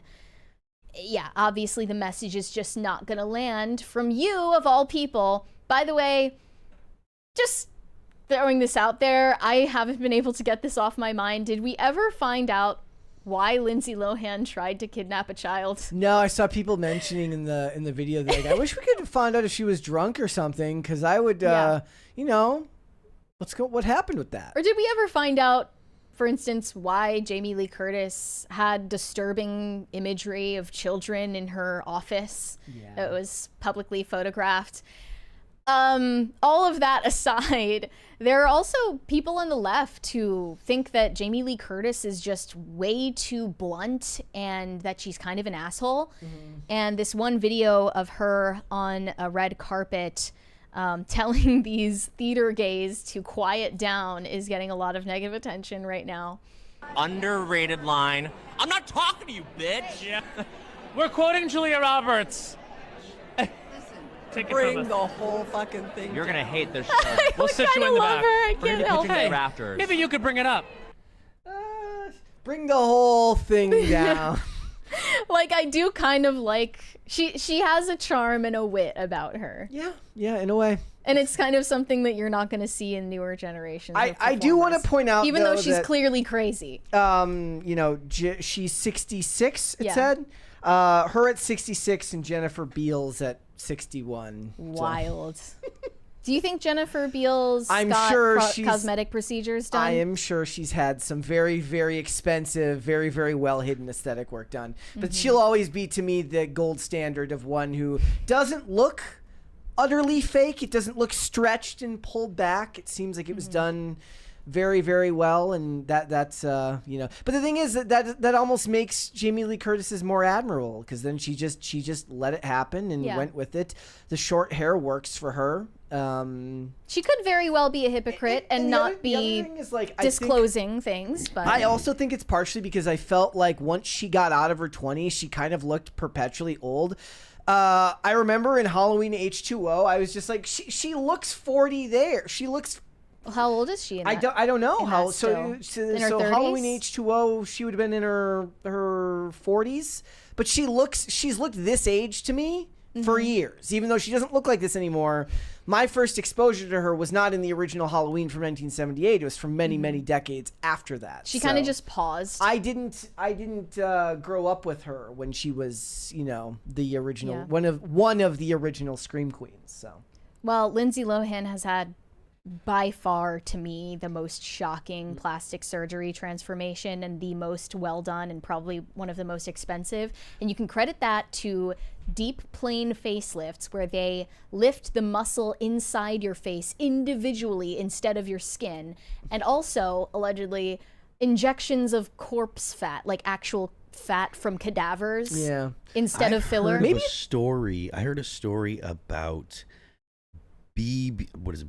BBL smell, Brazilian butt lift smell. No, because they use the fat from, I'm not sure where they use the fat, where they get the fat from, but if it doesn't have the proper blood flow, then it's literally fat rotting in your butt. That is disgusting. Yes, What? It is. I've heard like everything about Google Ozempic. BBL smell. It'll come up. I've heard like, Ozempic mouth, Ozempic ass. The other thing about Ozempic Jamie Lee mouth. Curtis, maybe it's because she did all those Activia ads that she just embraced being elderly earlier than Oh most. my gosh. Yeah. The BBL smell refers to an unpleasant, musty, or sour odor that some individuals experience after going through a Brazilian butt lift procedure, resembling the smell of sour gym clothes or a damp, warm environment. That is because if too much fat is injected, it can lead to fat necrosis, where the fat cells die due to insufficient blood supply, which can result in a foul, rancid odor. Yeah. Oh, that is just foul. Mm-hmm. With that being it's said, not worth it, okay? I'm so surprised that I actually told you guys about this and you didn't know. I never heard of that. Wow. Thank you for educating I me. did hear about Ozempic mouth and like in that. So, all right, let's go to super chats. In fact, there's a 20 there. X-Man said, I think content creators are freaking out over internet ID laws because many are using bots and have an under 18 demographic. Once these laws are enacted all over the world, we'll see how dead the internet really is. I did see that YouTube is going to on? be using AI to try to verify ages with people. Like to use AI algorithms to detect when somebody's under 18 on the internet. I have no idea So how that they that's can't going to... access the content that's like marked 18 plus? I mean, I saw people... That's a good thing. I saw people mentioning... I think I saw somebody saying, like, that means that YouTube's going to start putting up porn. I was like, their advertising would go the wayside. That's not Highly going to doubt happen. that. I mean, it ends up on YouTube for sure, but that I don't think they're going to change their TOS for those purposes. Yeah. And I also heard that they are demonetizing, or they're going through the process of demonetizing any content that reflects as being AI generated, which I think is actually also a really good thing. Like that's an improvement to incentivize people to really create original content.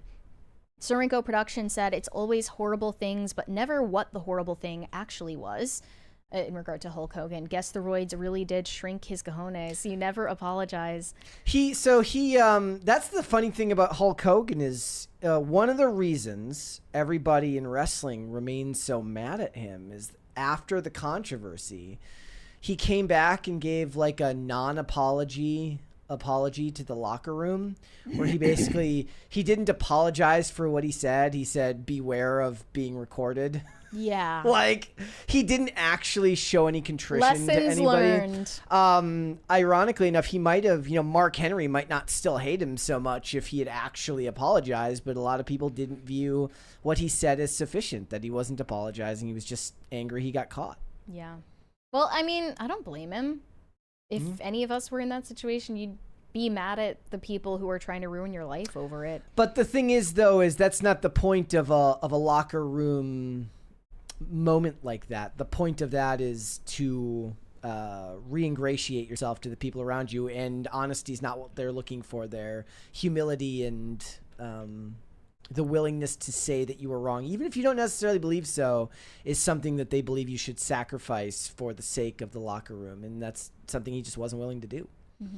The Manic Mustache said, late as usual, but apropos to vanity projects, Papa Mustache got to play with Carol Santana one time because the hand-rolled cigarettes he had supplied the band was too good. Stay toxic, my friends. Smoke Daddy 00 said, hey Mary, you should do videos where you make fun of black people on TikTok. Don't think that's like a saturated market. I don't know. Why does everything have to be different races fighting with each other? I mean, I know the answer, but it's annoying and stupid. Yeah, I think that I am capable of more than that.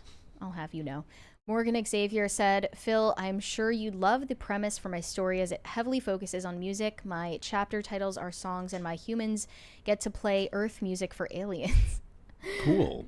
That sounds fun. Nick Rogue said, having Phil on a day early normally would make me happy, but he blocked me on X today, and now I'm sad. Thanks for making me sad, Phil. You're welcome.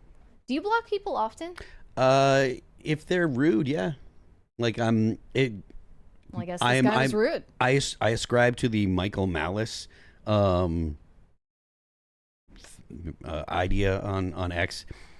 Your social media feed is yours. Yeah. And you are at liberty to cultivate it however you want. And so if someone's, says something rude or something that's, that is in any way like unwelcome or whatever, if they're not polite or whatever, it's just like, all right, well, I can block you. I mean, look, people should not have unlimited access to you just because you're a public figure or because you do a podcast or because you're in a band. And people will assume, especially when they see, they have parasocial relationships and stuff, it's like, oh, I know this person. So a lot of times people say things that, you wouldn't say, or you wouldn't say to someone that you didn't know well. And so they think like, oh, I can say this because I see this person every day on a podcast, or so I know this person. But to me, you're just a Twitter account. So it's like, if someone says something rude or is anything at all, it's like, yeah, okay, so I just block and whatever, It's so funny. I tried to put X back on my phone last night, and it was just immediately too much for me. Then you I just deleted it again. Like it's too much for me. Like it's like I opened because first of all I mute all notifications anytime even if I reply to something. I just mute because I don't want to. I'll go back and check if I feel interested enough to go back and look at what people are saying. Like last night I asked a question of people, so that one I didn't because I was interested. Yeah. I was like, what is something that other people seem to really care about that you don't care about? In that case, I want to know what everybody's opinion is. But the sad fact is usually if I'm sharing something, an opinion, I don't really care what other people have to say about it. It's more about me sharing what I have to say about it. Well, you can turn off replies. And no, I want people to be able to reply and have whatever discussion they want in there. That's fine. I don't care about that. But for me, like I immediately opened my phone and had notifications. I'm like, I can't fucking do this. Like it's actually like I pay better attention to whatever. You like can turn off notifications. Oh, like all notifications all the time? You can, yeah. That's awesome. I need to figure out how to do I also have long since turned off notifications for anyone that I don't follow. Okay. I only get notifications from people that I follow. And sometimes that means that I miss important stuff, but I don't really care.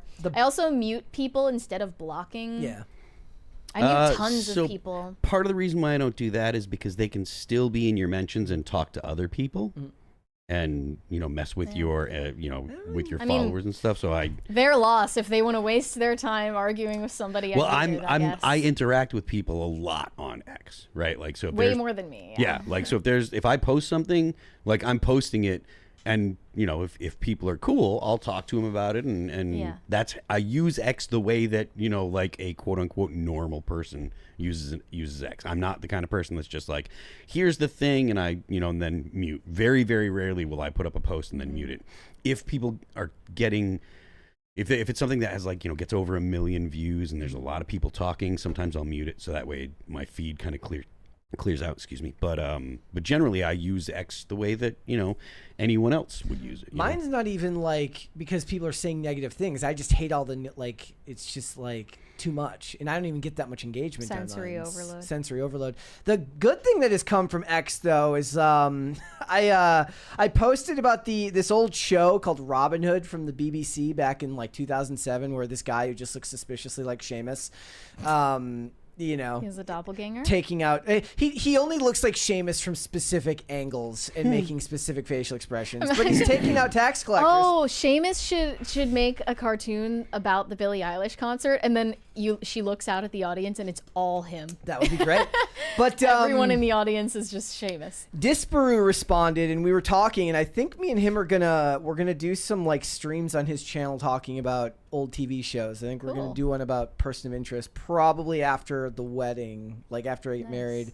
But we're going to just have some conversations about old TV shows and plan each one. Hopefully do individual streams for individual shows. But I have like a master list of shows for people to watch pinned on my X account, and we're just going to pull shows from there and talk about it, which will be cool. Adam said, Phil, give an Ian explanation of your lyrics. No.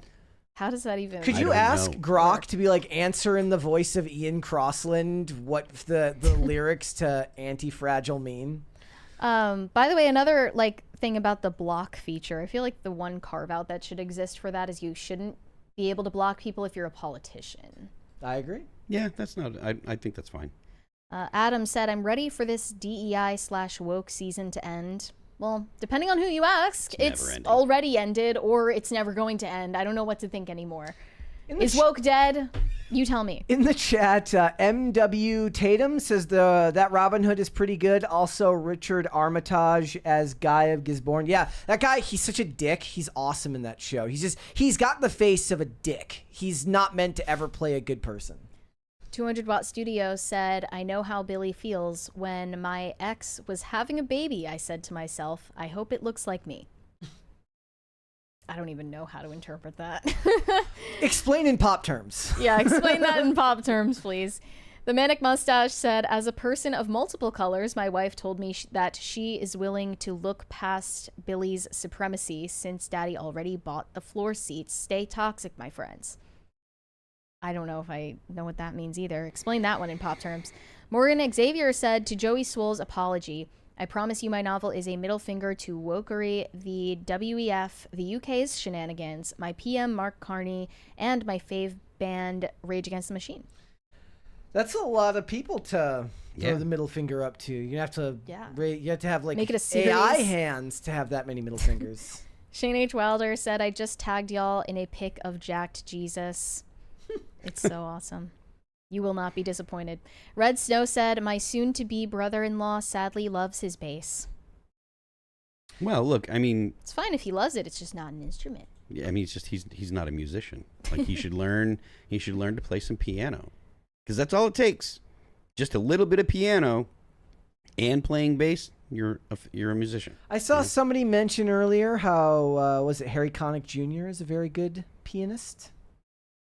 200 Watt Studio said, Mary, please don't get any work done. You're beautiful the way you are. Our flaws give us character and make us unique. Okay, that's a little backhanded. All of your flaws, your many, many, countless flaws just make you so unique, Mary. Yeah, thank you. When it comes Thanks a it's lot. like somebody saying, like, you are really unique looking. Yeah. Striking. Stunning. I was stunned when I saw your face. Absolutely stunned. Yeah, I don't know what I said that made you think I was considering it, but yeah, no plans in the future for any cosmetic procedures. Pop Culture Junkie said, when I interviewed her for Trading Places, I found Jamie Lee Curtis kind, very funny, and not overly Hollywood. One of my better interviews. Good. A lot of people say that she's an asshole, though. I don't know. Maybe that's just their personality. Maybe the people that like somebody who's a little bit of a dick, She seems cool. Not That Jon Stewart said, Jamie Lee Curtis has a trans daughter. Wait till she finds out how those are made. Yeah, I think she's just a bag of contradictions. I mean, humanity is full of people that are, full of inherent contradictions. It happens. Shane H. Wilder said BBL smell gives a whole new meaning to smelling like ass. Yeah, you'd think that actually it's because their ass is just so huge that they can't wipe it properly. Mm-hmm. But the explanation that we found out is actually worse. There's just rotting flesh in your butt. Cool. Sounds totally worth it. It's also the highest mortality rate of any plastic surgery operation, and a lot of that comes down to the fact that people fly to other countries where they have less regulations to do it. A lot of people go to Turkey for hair transplants. I would not go to Turkey for hair transplants. Well, I mean, because you when don't it have comes to go to sleep for it. I still wouldn't go to Turkey for hair when it transplants. comes to like surgeries that you actually need, people come to America for those. Yes, when it yes. comes to the ones that actually keep you alive, when it comes to vanity surgeries, you go to other countries for it. I don't know. I know someone who went to get hair transplants in Turkey, and she had a wonderful experience. So Yeah, I don't know, but you never know. They might want to like steal your kidney. or Well, the something. thing, even it's like We'll give you the it's hair, like we'll keep the kidney. Yeah, It's like a 10-hour flight or longer, that sucks. right? That's horrible. I know that, like, if I understand correctly, there's like they include like the hotel stay and stuff in the Oh, nice. in the cost of it. Yeah, like there are places that do like packages, I guess, but like I don't want to go to Turkey. I wouldn't want to go there for anything, never mind hair transplants. Yeah, I wouldn't ever voluntarily go to Turkey for any reason either. Also for the BBL, you have to be like wheelchair bound for months as well. That's horrible. You have to basically wear a diaper all the time to like keep everything in place. Yeah. It's very, it's Look- the female version of the height surgery, basically. Just go to the gym and do squats and thrusters and eat a lot of protein. No, that's not gonna give them what they want. They want it to look fake. Like Well- they want the fake look. Like they want it to look like they paid for that ass. Okay. With even the disturbingly skinny legs to match. Yeah, I mean, They yeah, want to look like a queen ant, and Maybe- working out is not gonna get you there. maybe if that's what they want, then that's what they want. But like to have an attractive body, you should lift weights. Like everybody, and women that are like, oh, I don't want to lift weights because I don't want to look like a bodybuilder. You won't. I promise. If you're saying that, you don't have the discipline necessary to look like a bodybuilder. You don't even have the discipline necessary to say maybe I should go exercise. So you won't. I promise. Go off. It's so annoying when women say, I don't want to look too muscular. You're not taking tests. I'm not telling you to take steroids. Just go and lift weights. I mean, I don't lift weights because I don't want to. Yeah. That's perfectly fine. I'm just being honest. Perfectly respectable. But if you're like, oh, I want my butt to be bigger and I want my legs to be more shapely, you do that by going to the gym. I promise. These are facts. But yeah, unfortunately, there are a lot of men who like prefer the BBL look. I mean, maybe it just doesn't smell as bad as it smells in person when you're looking at it on Instagram. That's probably why. Junie said, my fave Jamie Lee Curtis role is playing Jessica Day's crunchy shitlib feminist Portland mom in New Girl, an extremely underrated show in my humble opinion. Or is it humble opinion or honest opinion? I don't know. I always thought that was humble opinion. Yeah. But it could be honest. She was disturbingly good in The Bear, playing Carmi's mother. It's such a stressful episode to watch. Like everyone comes home for like a Christmas dinner and she just crashes out and like literally, well, I won't spoil it, but she's really good. I feel about Jamie Lee Curtis the way I felt about Candice Bergen whenever she would show up in things, which is that she's really good. Or Glenn Close. I also think like after years of never seeing Glenn Close in anything, when she did Damages, I was like, she should be in everything. Red Snow said, Phil, do you like Arsis? I don't know what that is. Arsis or is have a met James Malone. I don't know James Malone, and I don't think that I've heard Arsis, but I think it is a band. I think that's actually the correct spelling. I like that answer. I think it's a band. Not that Jon Stewart said, having Grok answer as Ian is how AI gains full sentience and the start of the human versus AI war. I mean, no, because that would just learn how to deeply pay attention to you and show empathy. Like Ian looks at you like nobody's AI ever... could never replace Ian. AI could never do what Ian does. Absolutely special. not. High Voltage 75 said, Phil, did Cliff Burton do enough as a bass player to earn your respect as a musician? Of course, Cliff Burton was a musician, but I guarantee that Despite the bass? he was not just a bass player. So only a musician in spite of playing bass. Like I said, I don't think that he was just a bass. I think that he knew more music, see. musical instruments than If you had a recommendation for people that they might not think of for a band to listen to, what would you give them? As far as like metal, right now, like something maybe that you've been listening to that people might not be listening to. Is there anything like that? Like I don't know if you're somebody who's like Do you look for new music on a regular basis? So if you're interested in like metal bands, Orbit Culture is a band you might want to check out. They're a really cool thrashy metal band. Otherwise, like if you haven't checked out bands like Sleep Token, you should check out Sleep Token. I think they're really cool. Boo. Mary's like, no, there's lore. I have Sleep Token derangement syndrome. He's a good singer, and the band is fairly creative. So yeah, I just can't get on board with that. I mean, like, it's giving Dubai Chocolate. It's giving Labubu. If you don't know who Electric Callboy is, they're really cool. Okay. They're a fun band. So if you don't like fun, don't check them out. They do silly things, but they're really cool. So yeah, that's what I'd say. Someone in the chat asked why Tony Curtis was canceled back in the olden days, and I didn't know that Tony Curtis got canceled, but I looked it up. It said one of them was his claim. He said this, that he had an on-set affair with Marilyn Monroe during the filming of Some Like It Hot, which resulted in a pregnancy that she later miscarried. And he actually claimed that in his memoir in 2009.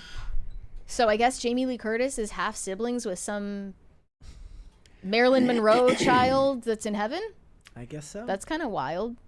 Just shows like how deep she is in the Hollywood machine, I when guess. When I think of actresses like a Janet Leigh from back in the day, as I said to Mary, like you don't have to do any research to just know that something bad likely happened to them. This is also funny.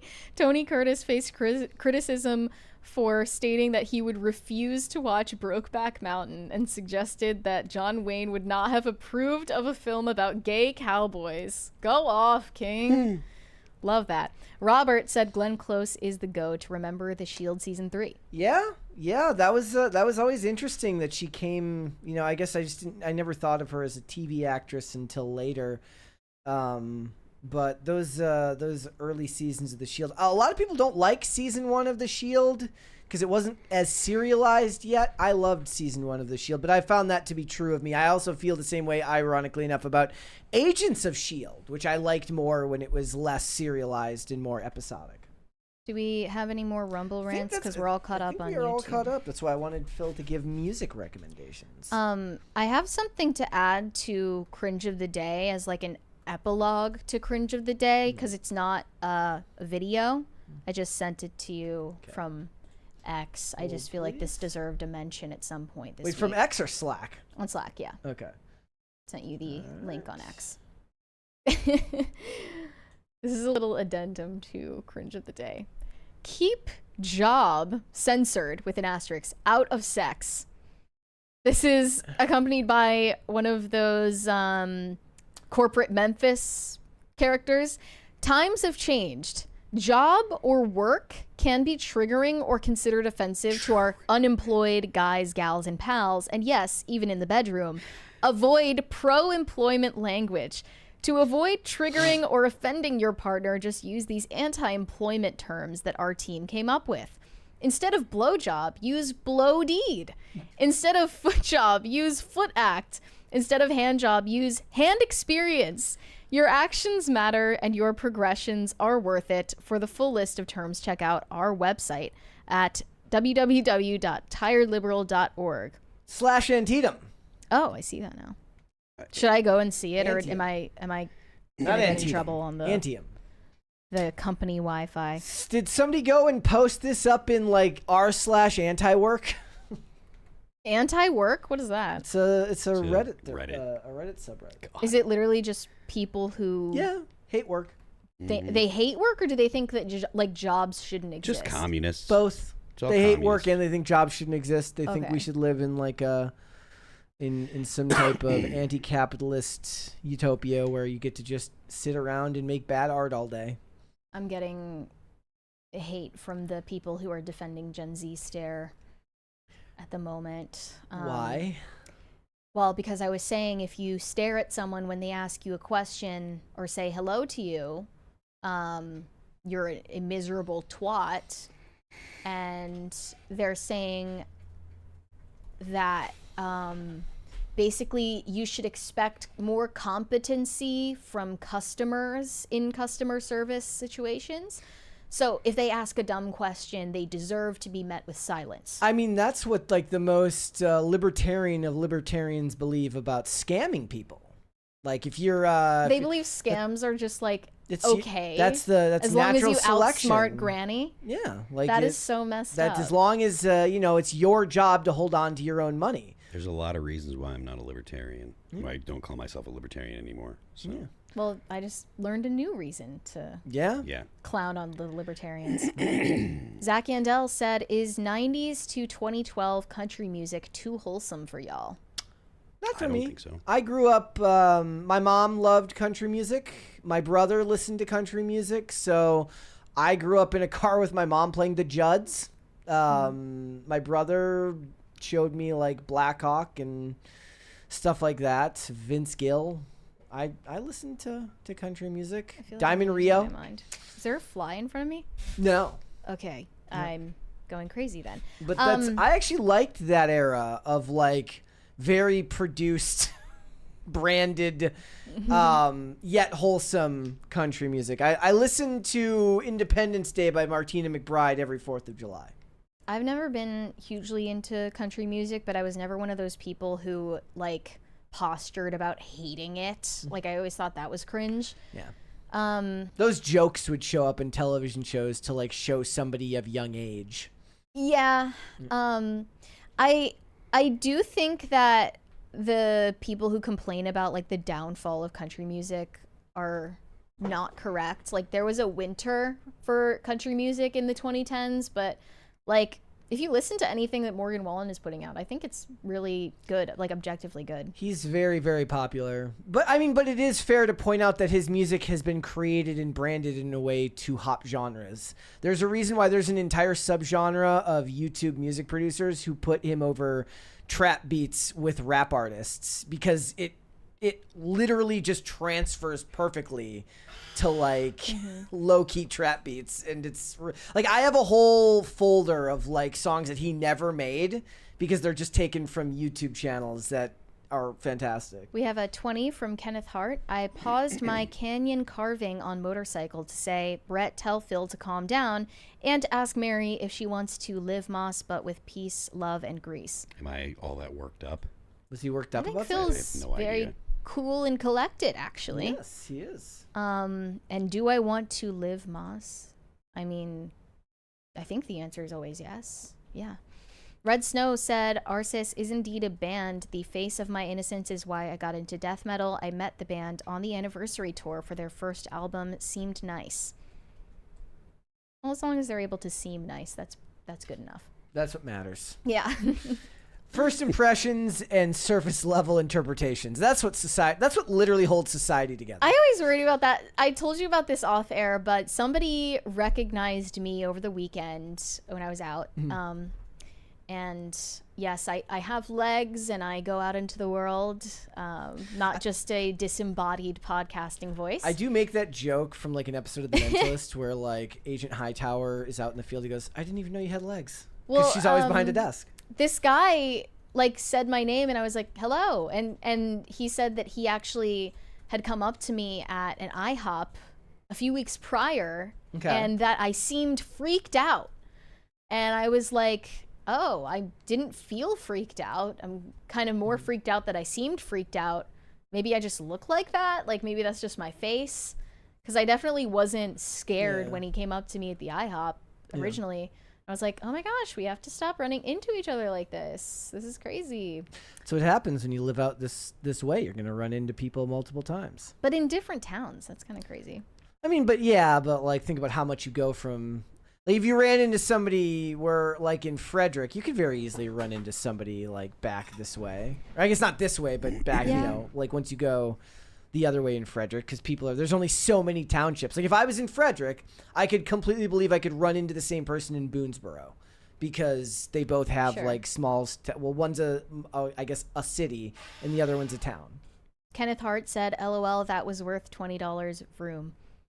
I hope that you got your money's worth. I don't know what we were supposed to say. Explain in pop terms. Yeah.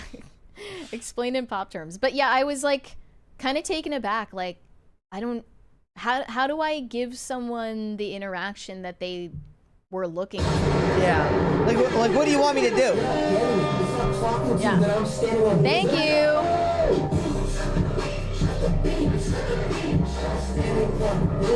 I'll read the next one here. I will read the next one here. Okay. You listened to Independence Day on the Shane H. 4th. Wild. Yes, it isn't about the 4th of July. It's about an abused woman who burns the house down with him inside. Yes, it is. I still love that song. And it doesn't connect to 4th of July, even though in the song, it takes place on the 4th of July. But it is about a woman who has an abusive husband who she burns the house down. I don't know the lore. And then she's basically like, what do you want me to do? Was it right? Was it wrong? I don't know. What is that? It's not Before He Cheats. It's a different Carrie Underwood song. Oh, the Before He Cheats is like the only one I know. Is it Gunpowder and Lead? That one's a bop. It's a bop. It is. You can call a country song a bop. Okay. Well, I'm also outdated for even saying that because bop means hoe now. Oh yeah, it does, doesn't it? I can't read this username. This is Adam. Stay safe. Thank you. Is that a threat? I don't know. I read somewhere that apparently the new Naked Gun is really good. Like universally praised by every critic.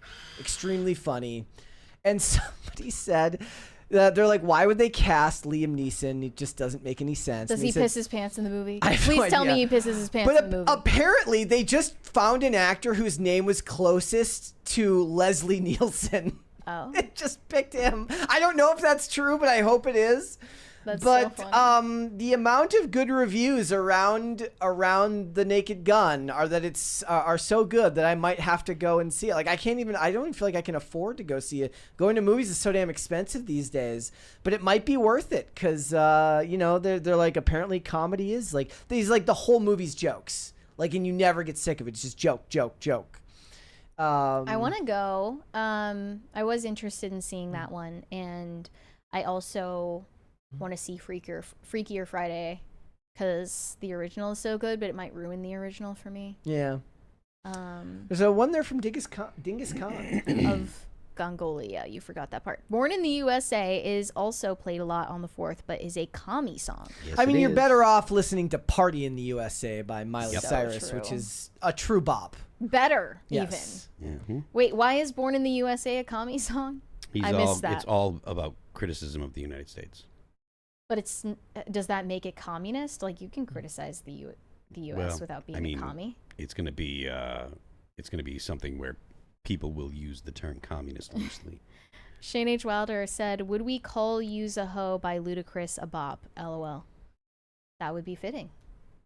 Ludacris needs to release more music. What is he doing these days? Yeah. Fast and where Furious. did all these people go? Fast and the Furious movies and commercials for like, I forget. I saw him in some commercial when I was watching something on Tubi. Adam said, "Not a threat, just reminding you to keep being cautious, trust your guts. If red flags raises, get out of the situation." Yes, that's a smart. Thank you for the reminder. I've got a hilarious thing to point out, since there's no way this would end up in a segment of any sort. So I'm watching this show from 2012 from the CW called Beauty and the Beast. And it's the girliest, it's the most written by a woman show I've ever seen in my entire life. But whoever was in charge of firearms in the show was clearly good at their job, because it's really funny to see really, really good, decent gun handling on a CW show. She even ring finger press checks in it at one point, and this was back in 2012. So this was prior to John Wick coming out, and all I can think about is just like, I mean, the actual shooting in the movie is kind of lame, but at least when it comes to the way they handle the firearms, she marries the thumbs high on the frame. Yeah. It's just funny to me because I watch shows that were coming out around that same time, and they're all teacupping and it looks like shit. Yeah. So it was so bad. It was awesome. It's good to hear. It's good to hear that there's that attention to detail. It was like I noticed it with her character early on because I made a post. I think it was on Instagram. I don't think it was on X, that she was carrying a SIG 228 with one in the chamber. And basically, it was just funny to see the hammer back on something like that. Because you would imagine, because it was a double action, she wouldn't need to do that. So that seemed less than accurate, because your clothes could catch on it or something like that. Yeah, I mean, it depends. It depends because, like, the phrase. I know the SIG doesn't have like a backstrap safety, but the phrase "locked and cocked" comes from a 1911, which has the hammer back, but there's a safety on the grip, so that always made sense. Like if you watch Longmire, he carries a 1911 and it's locked, cocked and locked, and that makes sense. It's 1911. But in this, it's also funny because like if you look at those old 1911s, the hammer is it's more substantive. There's more there. Yeah. The SIG hammer is so thin that I was like, it just looks like it's going to get caught on a shirt, and with all the controversies around SIG right now. You know, granted, those are striker fire pistols. It was just funny. Yeah, but I mean, look, the controversy around SIG is controversy of SIG's own making. Yeah. They didn't have to say none of this stuff was happening. They didn't have to deny it, and a guy died. An Air Force, an airman died. So, like, when that happens. And you've already been saying no. This isn't this. This couldn't be real. This is gun grabbers and operator error and every excuse in the book. And then someone loses their life because your gun goes off when someone puts it on a counter. You deserve all the hate you're getting, and this is gonna have a significantly negative effect on SIG's overall. Overall market share. Like, people are not going to buy SIG handguns, especially given how much of theirs are government contracts. They had a lot of contracts with the U.S. military. They have contracts with the Australian military, and this actually it goes beyond just the P320. There are rumors of their rifles, the MCX, not holding zero after a long time or after heavy use. There are a couple Tier 1 units that had acquired a bunch of MCXs, and if I understand correctly, they are no longer using them. So SIG has some serious problems, and denying those problems exist is a very, very bad decision. Not That Jon Stewart said, in the vein of they've truly ran out of ideas, Spinal Tap 2 is a thing. Oh, really? Yeah, I saw the announcement for that. That's not interesting at all. Yeah. Red Snow said, is the proper way to interact with someone you don't know but enjoy, such as a band, to simply try to interact about the content and a mild compliment? Just be polite. Even if you have criticism, that's fine.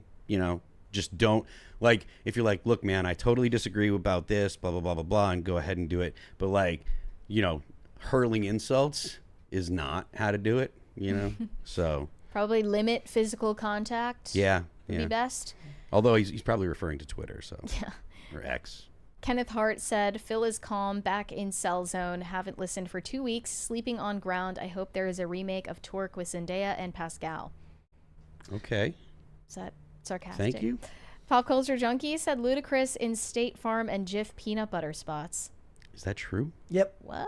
The State Farm are the ones that I'm thinking of. I see those ads from time to time. Get your bag. Yeah.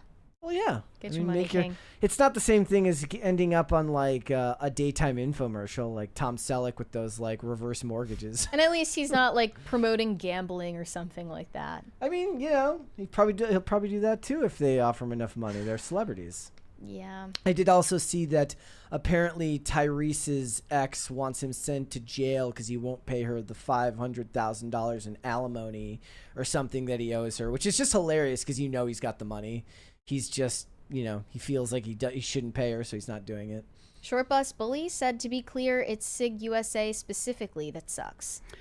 I mean, the P320 has a design flaw, if I understand correctly. So I do agree it's SIG USA that's got some problems in their quality control department, but if there's a design flaw, then that means that the problem would carry over to international sales as well. And then one more there from Corn Pop.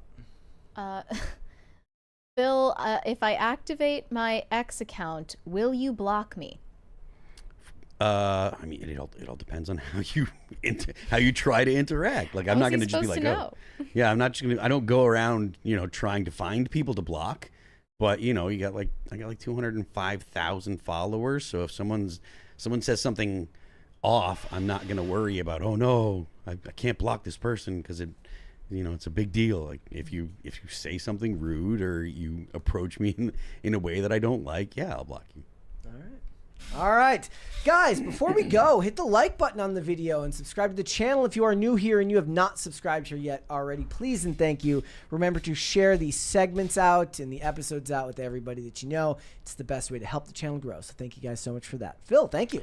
Thank you, guys. I am Phil That Remains on Twix, and the band is All That Remains. Our newest record is called Anti-Fragile. You can check it out on Apple Music, Amazon Music, Pandora, Spotify, Deezer, and YouTube. And don't forget the left lane is for crime.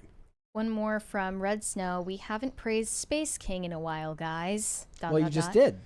Well, with that, you guys can send me validation on Instagram at MaryArchived, or you can send me hate on X. That is also MaryArchived. And you can help me get TikTok famous. That is also MaryArchived. All right. If you guys want to follow me, I am on Instagram and X at Brett Dasovic on both of those platforms. We are 5 days a week, Monday through Friday, 3 p.m. Eastern Standard Time, noon Pacific. We are on Amazon Music, Apple Podcasts, Pandora, and Spotify.